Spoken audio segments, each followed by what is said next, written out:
Bueno, les comento que cualquier programa de C++ debe tener una función principal. Y esta función principal es lo primero y lo único que se ejecuta en cualquier programa. Y esto que les estoy comentando no únicamente es cierto para casi cualquier lenguaje de programación. Entonces, únicamente se va a ejecutar el lenguaje, el código que aparece en el programa principal. Usualmente para especificar el lenguaje principal utilizamos lo que es la letra, lo que es el nombre main. Colocamos main, colocamos a la izquierda el tipo de dato que devuelve la función y aquí entre paréntesis, no es paréntesis, sino más bien entre, bueno, sí es paréntesis, no es corchete, es paréntesis. Vamos a colocar lo que recibe la función como entrada. En este caso en particular, la función no está recibiendo nada, entonces lo dejamos vacío. Y si está devolviendo un valor entero. Entonces, todos los programas que están en C++ van a tener una función principal, una función que se denomina main.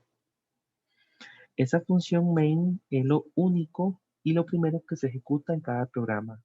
Si tenemos más funciones, las demás funciones tienen que ser llamadas por el programa principal para que éstas se ejecuten.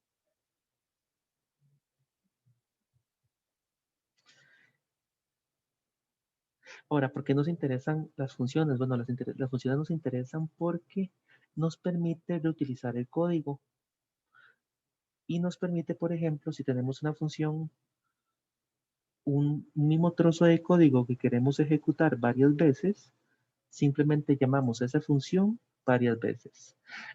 Las funciones permiten lo que se denomina la reusabilidad del código. Entonces, veamos un ejemplo, digamos, de lo que sería eso que les estoy comentando, ¿verdad? Que las funciones permiten que reutilicemos el código. Vamos a crear una función que le vamos a llamar función 1 y esa función lo único que va a hacer es imprimir mi nombre. Entonces, lo único que va a hacer esta función es imprimir mi nombre, Félix Suárez Bonilla. Y no recibe nada y devuelve un entero. Entonces colocamos return y aquí colocamos lo que queremos que devuelva. En el return vamos a poner un 0 para que devuelva un 0. Si le damos correr, no pasa, vamos a ver, da un error. Bueno, da un error porque se supone que en todos los programas tiene que haber una función que se llama main. Y si yo quisiera ejecutar este código, tendría que colocarlo dentro de una función main. Entonces vamos a poner la función main por acá.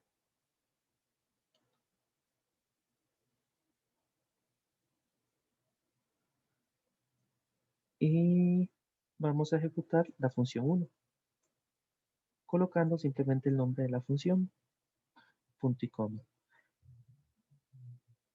El error que da en este momento es que la función no identifica la función como una función porque cuando llega hasta acá no ha visto la función. Entonces vamos a mover la función hacia arriba. Ejecutamos y me imprime el nombre. Si queremos imprimir el nombre 2 veces, le ejecutamos 2 veces. Entonces es de esta manera que nosotros vemos que las funciones permiten reutilizar código, porque podemos ejecutar el mismo trozo de código muchas veces, llamando a esa función muchas veces. A eso es lo que nosotros le llamamos reutilización del código. ¿Qué más tenemos por acá? Hay algo importante en C++ y es lo que se denominan prototipos de funciones.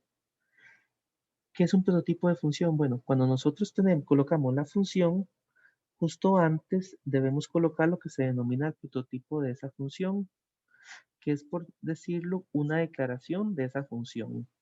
Entonces, nótese que aquí, digamos, de la línea 9 a la línea 13, hemos colocado código de la función y en la línea 6 hemos colocado el prototipo. En C++ es obligatorio colocar el prototipo de la función. En algunas implementaciones de C++, no en todas. Vea por qué, por ejemplo, aquí no he colocado el prototipo de la función y no me ha tirado un error. Pero por orden vamos a colocar el prototipo de la función. Aquí hemos colocado en la línea 5 del código, digamos en este código que estamos armando en la línea 5, hemos colocado el prototipo de la función. De la línea 7 a la línea 11 tenemos el código de la función y de la línea 13 a la línea 17 tenemos lo que es la función principal. Recuerden que lo único que se va a ejecutar en este código es la función principal. Si dentro de la función principal yo no llamo a función 1, este código nunca se va a ejecutar. De hecho, podemos probar eso. Si ejecutamos el código, vea que main no hace nada. Por lo tanto, el programa tampoco hace nada. La única forma de que nosotros podamos ejecutar la función es llamándola desde la función principal que se denomina main.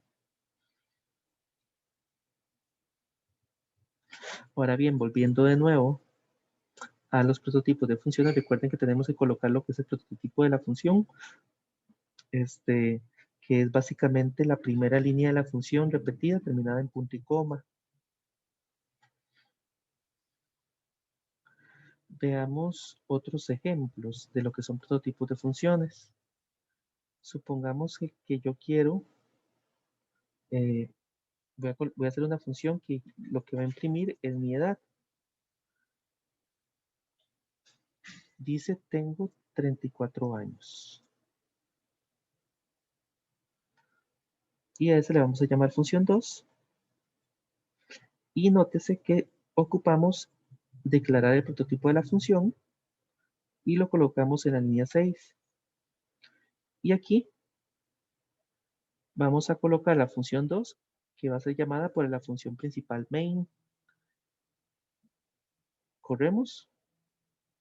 Me tira un error. ¿Por qué me tira un error? Vamos a ver. Ah, falta un punto y coma acá. Recuerden que todas las instrucciones en C++ tienen que terminar con punto y coma. Vamos a ver qué pasa. Está corriendo, como que se quedó pegado. Vamos a parar a ver qué pasó. Función 1, función 2.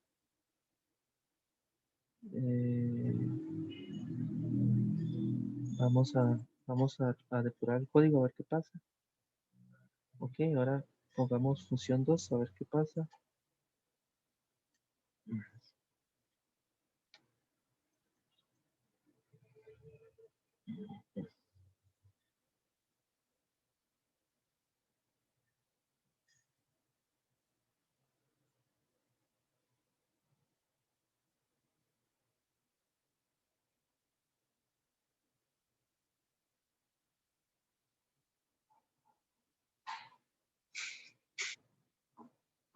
Ok, por alguna razón no está corriendo. Pero revisamos de molestar. Y dejemos nada más la función 2.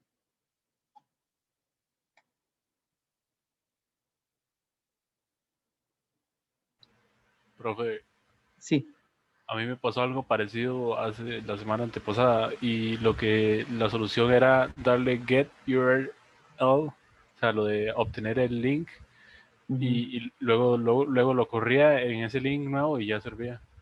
sí, creo que como que se queda pegado, ¿verdad? Vamos Sí, a, sí, ya lo volví a iniciar. Ok, ya corre. Sí, como que se queda pegado, entonces hay que volverlo a iniciar. Ok, ya funciona. Vamos a ver. Se quedó pegado. Me molestó. Lo que voy a hacer es reiniciar otra vez. Ok, correr.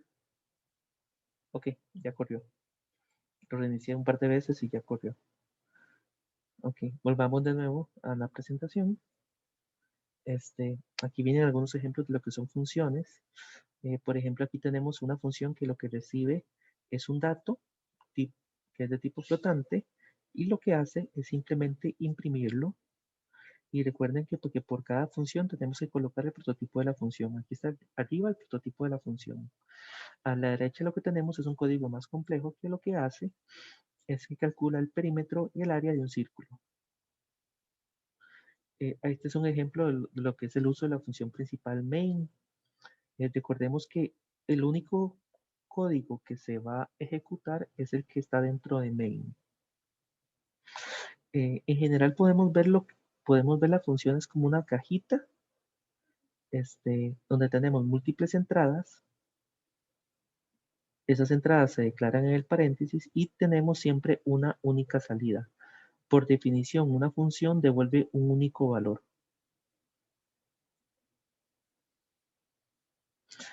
Aquí tenemos, por ejemplo, una función. Esta función lo que hace, es la que vimos anteriormente, lo que hace es que recibe como entrada un dato. Y note que esta función no retorna nada, no tiene ningún return. Lo que hace es que imprime el valor de dato. En este otro caso tenemos una función similar que recibe el dato flotante dato, lo imprime y retorna 0.0. Nótese que en una función el tipo de dato de retorno tiene que ser consistente con el tipo de dato que coloco aquí. Digamos, aquí dice float porque el tipo de dato de retorno es flotante.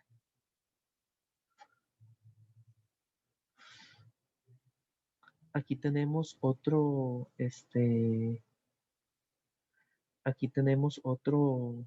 función. Nótese que estamos declarando tres tipos de datos que son flotantes. Estamos haciendo un cálculo y estamos imprimiendo ese resultado. Este sería un ejemplo de la función principal main.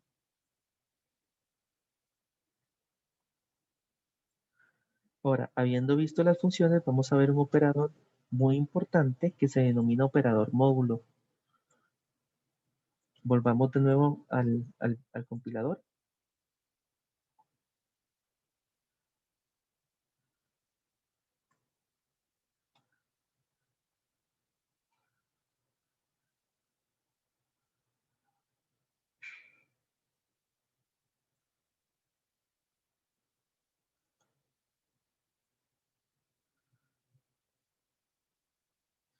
Y a continuación lo que vamos a hacer es trabajar con el operador módulo. Nos interesa el operador módulo para poder explicarle, digamos, vamos a trabajar con el operador módulo para explicarles cómo funciona. Vamos a declarar dos valores. Uno que tiene un valor de 5, es entero, y otro que tiene un valor de 10. Y a continuación vamos a definir, vamos a declarar otro valor que se va a llamar C, que va a ser el resultado de A módulo B. Aquí estoy haciendo el módulo de 5 y 10. Lo interesante del operador módulo es que el operador módulo consiste en el cálculo del residuo de una división entera. Entonces, supongamos que A es 50 y divido 50 entre 10, me da 5 con un residuo de 0. Por lo tanto, aquí C me va a dar 0. Comprobémoslo rápidamente. Comprobemos ese cálculo.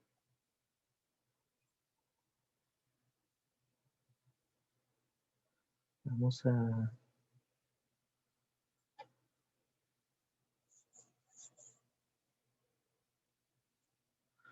a comprobarlo rápidamente. Coloqué por aquí los cálculos. Vamos a imprimir el valor de B, de C, digo, la variable C, y debería darme 0.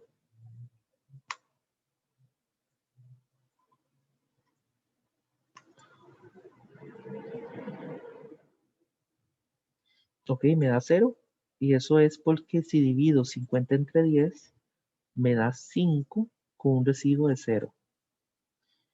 Hagamos varios ejemplos utilizando el operador módulo. Digamos, si yo hago 2 módulo 5, ¿qué pasaría? Bueno, 2 se divide entre 5. El cociente es 0 y el residuo sería 2. Por lo tanto, 2 módulo 5 me da 2. Eso podemos comprobarlo rápidamente trabajando, digamos, poniéndole valores aquí a los A y B. Lo comprobamos y en efecto me da 2. Entonces, nótese cómo ustedes tienen que aprender otra vez a dividir números enteros. 4 módulos 2 me da 0, porque 2 por 2 es 4 con un residuo de 0. 5 módulo 2 da 1. 50 módulo 2 da 0. 2 módulo 50 da 2. 10 módulo 5 da 0. 1 módulo 1 da 0. 12 módulo 1 da 0. Y menos 2 módulo 2 da 0. Entonces, ese es el operador módulo. Es bastante importante en la programación. Lo van a encontrar en todos los lenguajes, no solamente en C++. Y a continuación pasemos a la parte 2 de la clase 5.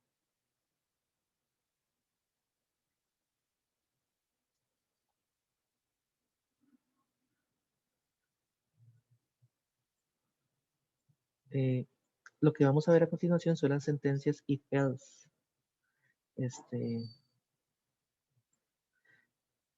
Una instrucción de selección o una instrucción if es una instrucción que sirve para permitir a la máquina tomar la decisión de qué instrucciones ejecutar en caso de que se cumpla o no cierta condición. La condición que se evalúa en un if es una expresión lógica, por tanto tendrá como resultado un true o un false únicamente. Y de acuerdo a ese resultado, se ejecutan o no las instrucciones correspondientes. Veamos un ejemplo sencillo. Nótese, nótese que tenemos un pedacito de código y que lo que pregunta es que si A es menor que 10. Si esto se cumple, lo que está en el paréntesis al lado del if, las instrucciones entre corchetes se van a ejecutar. Entonces, si lo que está en rojo es cierto, se hace la asignación b igual a 2. Aquí tenemos otro ejemplo. Nótese que no solamente podemos ejecutar una única instrucción dentro del if, podemos ejecutar varias. En este caso lo que tenemos aquí es una expresión lógica, y si esa expresión lógica es verdadera, se ejecutan estas dos instrucciones. Aquí tenemos otro ejemplo. Nótese cómo podemos incluir también el operador de igualdad dentro del if. En este caso, si A es igual a 10, se ejecutan estas dos instrucciones. Nótese también que podemos incluir también números. Si estos números son diferentes de 0, se toma la expresión como verdadera. En este caso, como 20 es distinto de 0, se toma como verdadera. Y se van a ejecutar estas dos instrucciones. En general tenemos muchos tipos de expresiones lógicas que podemos colocar dentro de un if. Por ejemplo, si A es igual a 5 y B es igual a 8, podría ir evaluando todas estas expresiones lógicas, preguntando, ¿es 5 menor o igual que 8? Verdadero. ¿Es 5 mayor o igual que 8? Falso. ¿Es 5 igual a 8? Falso. Y también podemos utilizar otros operadores para expresiones lógicas como lo son el i lógico y la o lógica. Veamos un ejemplo empleando esas dos instrucciones, esos dos operadores.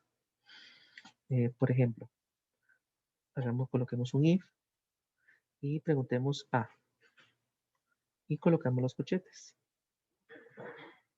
Vamos a ver aquí, quitemos esto, trabajemos solamente con A y colocamos un if. Y vamos a poner A nada más y ponemos corchetes para abrir y cerrar el if. Y vamos a imprimir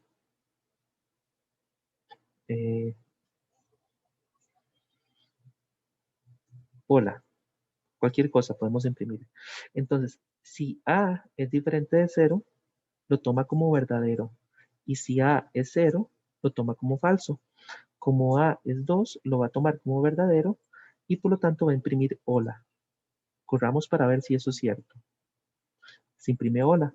Ahora a A pongámosle 0. Corramos de nuevo. No se imprime nada porque toma A igual a 0 como falso y no ejecuta nada. Y estas instrucciones se van a ejecutar si, solo si, esta expresión lógica es verdadera. Ahora, aquí adentro podemos colocar un i o una o. Esa es una o lógica.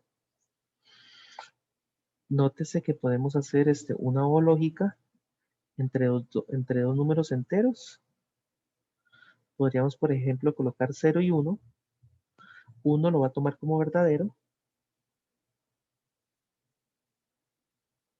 y 0 lo va a tomar como falso. Y si hacemos un AND, es decir, una ilógica, esta ilógica va a ser igual a verdadero si ambos son verdaderos, pero como uno de ellos es falso, esta expresión lógica me va a dar falso. Por lo tanto, no se va a imprimir hola. Vamos a ver. Profe, tiene que ponerle la B. Ajá. Correcto, de hecho ya están viendo los errores. No se imprime nada porque esa expresión lógica es falsa. Volvamos de nuevo a las expresiones lógicas. Ok, como les venía comentando, esto que tenemos acá es un ilógico y el segundo es una o lógica. Ambos operan únicamente sobre verdaderos o falsos, es decir, sobre tipos de datos booleanos. Por ejemplo, ustedes podrían calcular usando estos mismos valores y determinar si estos son verdaderos o falsos. Nótese que esto, si A es 5, A es mayor que 2 y A no es menor que 3. Entonces este sería verdadero y este es falso. Como tenemos una ilógica, el para ser verdadera requiere que los dos sean verdaderos, pero como uno de ellos es falso, nos va a dar falso. Entonces este daría falso. Aquí tenemos otra, dice 5 mayor que 2, lo cual es cierto, y 5 menor que 3, este es falso. Como uno de ellos es falso, el resultado de la ilógica me va a dar falso. Y este también, este me va a dar falso, porque es verdadero y el operador lógico y también tenemos este que nada más dice falso. Bueno, falso es falso, no hay nada que decir. Y eso es lo que respecta a las expresiones lógicas.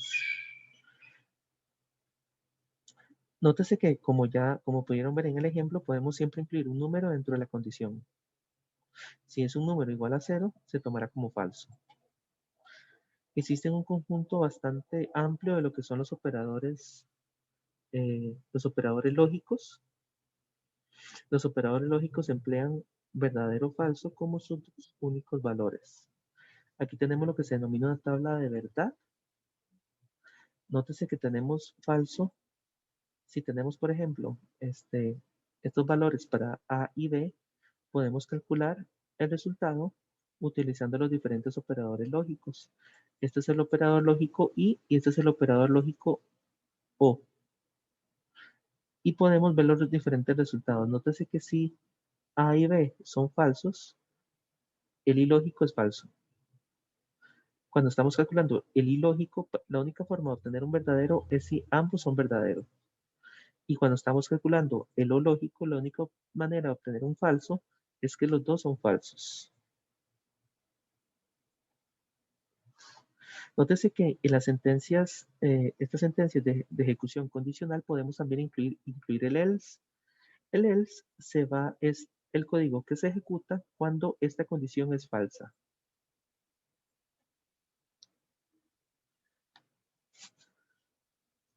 Aquí tenemos un ejercicio, que es el ejercicio número 1. Básicamente se le solicita desarrollar una función que recibe como entrada un número de mes y muestre la cantidad de días que este contiene. Este es un ejercicio, desarrolla una función que recibe como entrada un número de mes y muestre la cantidad que este contiene. Vamos a resolver este ejercicio en C++.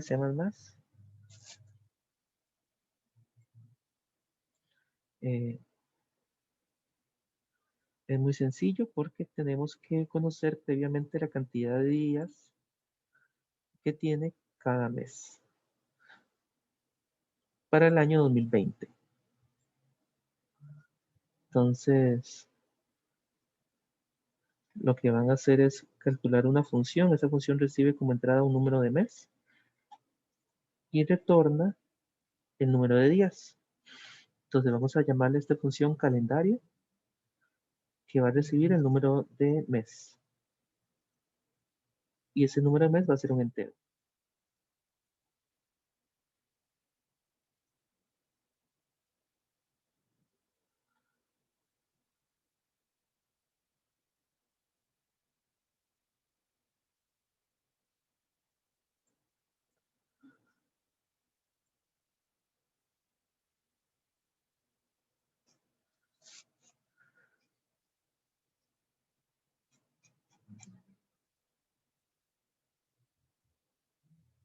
¿Qué propondrían ustedes para resolver este ejercicio?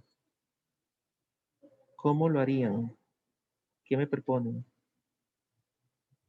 Aquí les dejo el código. Si quieren les doy unos minutos para que lo trabajen un poco. Y me gustaría saber cómo lo van a ir trabajando. Y cómo van a ir resolviendo este ejercicio.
¿Cómo les fue? ¿Pudieron resolverlo?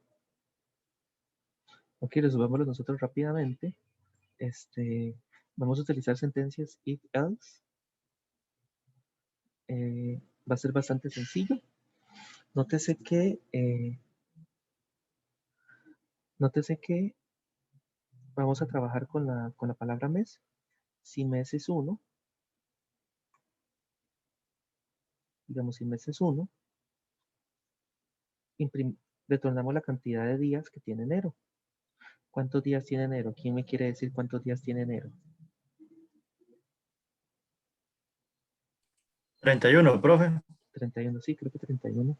Entonces retornamos 31. Y así sucesivamente. Si el mes es febrero,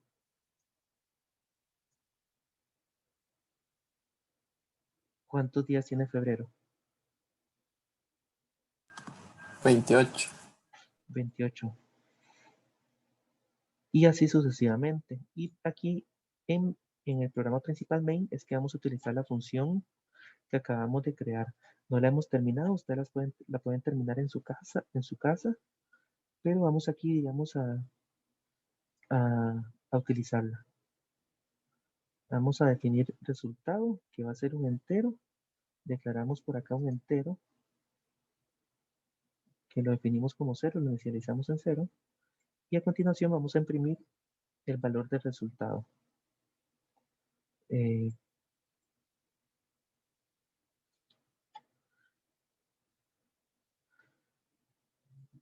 Ustedes lo terminan, digamos, ustedes colocan todos los meses. Nosotros solo hemos colocado por ahora 2 meses. Y vamos a imprimir el valor, digamos, de resultado. ¿Cómo imprimíamos en C++?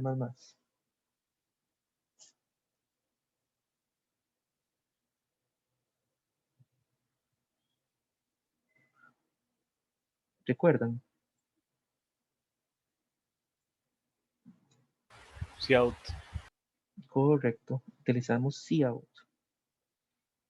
Entonces lo que hacíamos era básicamente poner cout y ponemos resultado. Creo que era así el comando. Vamos a ver, lo corremos a ver qué pasa. Y creo que tenemos un error. Faltaba un punto y coma por acá. El nombre calendario. Y sí, correcto, aquí tenemos otro error. Y imprimimos otra vez. Hay otros errores, pareciera. Creo que tengo un error en cout. Creo que es con el espacio de nombres.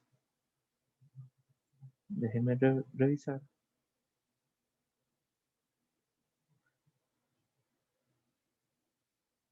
Vamos a ver. Le faltó poner el STD, pro, creo. Correcto, Ahí dice. correcto. Y eso creo que es lo único que me faltó. Y se imprime la cantidad de días en el mes. Muy sencillo, programa muy sencillo. Pueden guardarlo. Si ustedes le dan aquí, queda guardado. Y lo pueden revisar luego.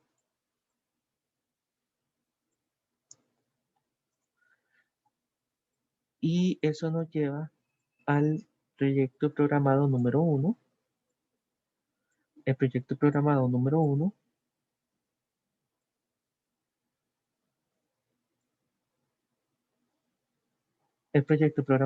1 consiste en el siguiente problema. Una compañía realiza un aumento de salario de acuerdo al sexo y edad de los empleados. A los hombres de menos de 25 se les aumenta un 5%. A los hombres de más de 25 años o más se les aumenta un 10%. Y a las mujeres de menos de 25, de menos de 21 se les aumenta un 12%. Escribe una función que tenga como entradas el salario actual, el sexo y la edad de los empleados y como salida el nuevo salario. Ese sería el proyecto programado número 1, que es para entregar la siguiente semana. Además del proyecto programado número 1, tienen el proyecto corto, que ya lo vamos a revisar. El proyecto de corto les va a gustar mucho porque es ver un documental.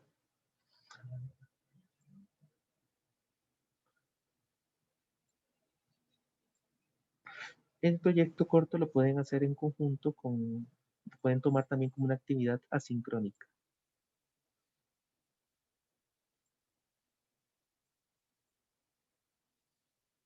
Entonces, es muy sencillo.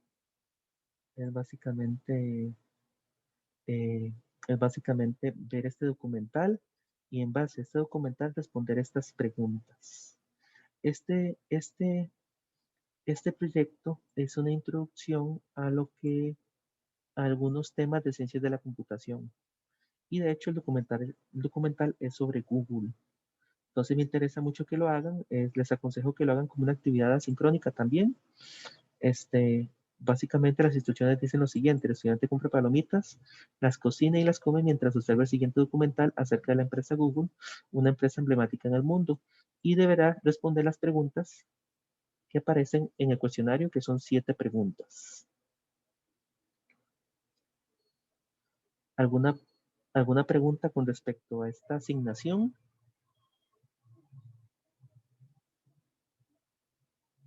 Muy sencilla, muy divertida. ¿Cuándo se entrega, profe? Seguramente les daría más tiempo por ahí el proyecto programado sí lo ocupo para la siguiente semana, pero este proyecto corto se los dejaría para el 27 de junio a medianoche. Adicional a eso, recuerden que la siguiente semana les estaría asignando el primer examen parcial, para el cual les daría una semana para que lo hagan. Es un examen que no va a ser tan cortito, ¿verdad? El primer examen parcial, porque tienen una semana, ¿verdad? Pero está hecho para que lo puedan hacer, digamos, en mediodía, en 4 horas. ¿Alguna pregunta antes de terminar la clase sincrónica? Profe, ¿podría volver al ejercicio del calendario? Sí, claro. A la solución, dice usted. Sí, es para copiar la parte del resultado. Ok, para ver cómo es el código. Ok. El código está disponible acá. Ahí se los puse en el chat. Ah, ok, ok. Si usted lo abre, ahí le sale el código. Ok, profe, gracias. Ok, ¿alguna otra pregunta?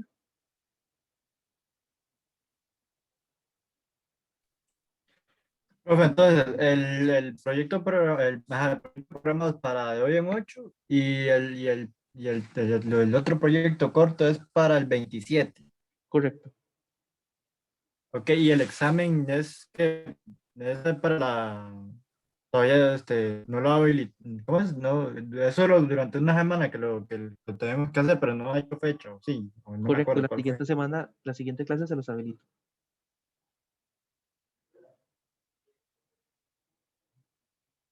Correcto. Ah, ok, muchas gracias, profe. Ok. Eso sería todo, una sesión bastante corta. Recuerden realizar el proyecto corto, que constituye una actividad sincrónica, y estudiar las 2 presentaciones. Seguramente voy a subir algunos ejemplos de problemas. Va a subir seguramente una práctica para el examen, pero se lo subiría el siguiente fin de semana. Ok, profe, muchas gracias. Hasta luego. Ok, listo. Profe, muchas gracias. Gracias, profe. Hasta luego. Gracias, profe. Gracias, profe.